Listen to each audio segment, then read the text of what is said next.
Okay. Okay.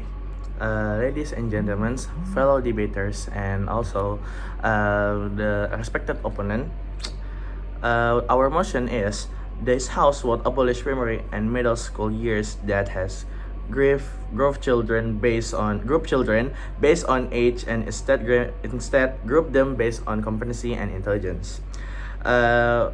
The government asserts it's time to embark on the journey towards a more equitable and effective education system. So, we passionately advocate for the abolition of primary and middle school years that group children based on their age, instead grouping them based on their competencies and intelligence. And first of all, I will explain the backgrounds of this motion, why these motions exist. We have known in Indonesia, our old educational system is they're grouping children's or students based on their ages. We can, but the problem is we know in or especially in Indonesia, there are more capable students or students that have more potential than but they are restricted by their age.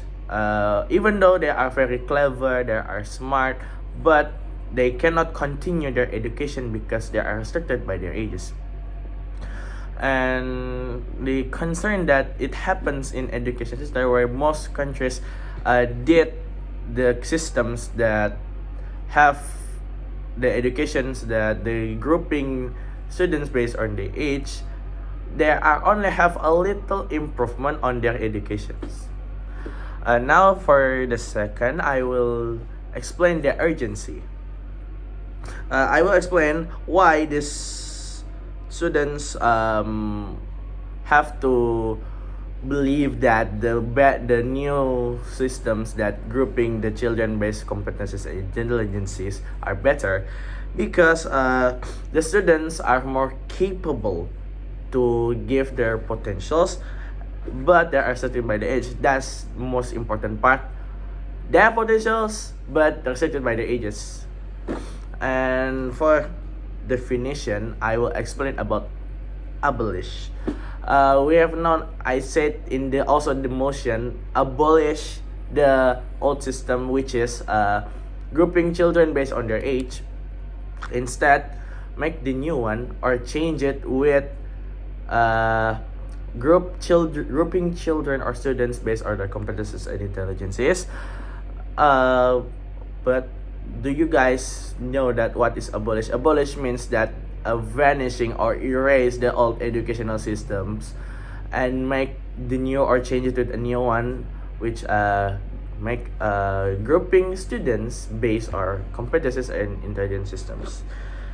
And now I will tell you my first argument, which why we have to abolish the old educational systems and change it with a new educational system. And I will explain also why the new educational system is better.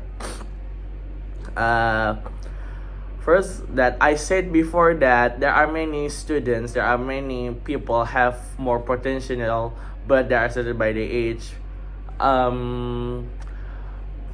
The why it's better with the new educational system, because people don't need to waste their time to waiting for the ages to enough to continue their educational. We know in Indonesia there are 3 steps or from schools: the elementary schools, junior high school, senior high school, even though university. Let me take an example that there are junior high school students are more clever than the senior high school students, but these junior high school students cannot continue his education because it's restricted by the ages. So with this new educational system, people don't have any limitations for them to continue their education. So even though you are still young, you can already enter the senior high school because you are capable on it. you have potential, so you don't need to waste your time by waiting your ages. And my second argument, the benefits of the system and disadvantage of its system. Okay, the benefits of the system is like I said before, you don't need to waste your time to wait on your age. You can improve more and more because you are capable, you have potential, you can improve more. You don't need to wait your ages. There are no limitation for you to improve more. Even though you are still young, you can go to university earlier than your friends are just a basic student. But for the disadvantage for this, maybe in our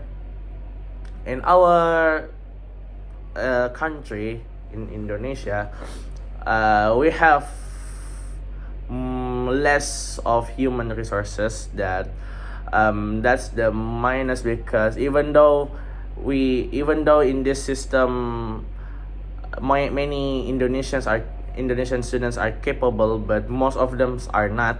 So maybe the disadvantages, the many students don't want to force them to improve because of the system. But the advantages or the benefits that we can get is the students can improve more, don't need to wait for the ages. And also students can learn more and more, and they can improve, and not wait for the ages. And also now for the old system, yeah, the only disadvantages is because of the age. We have potentials but restricted by age. But for the new educational system, no limitation. So it's better for the students who have potential to grow up better. And in conclusion, we, the government team, advocate the abolition of primary middle school years that group children based on their ages, and advocate group them instead by competency and intelligence.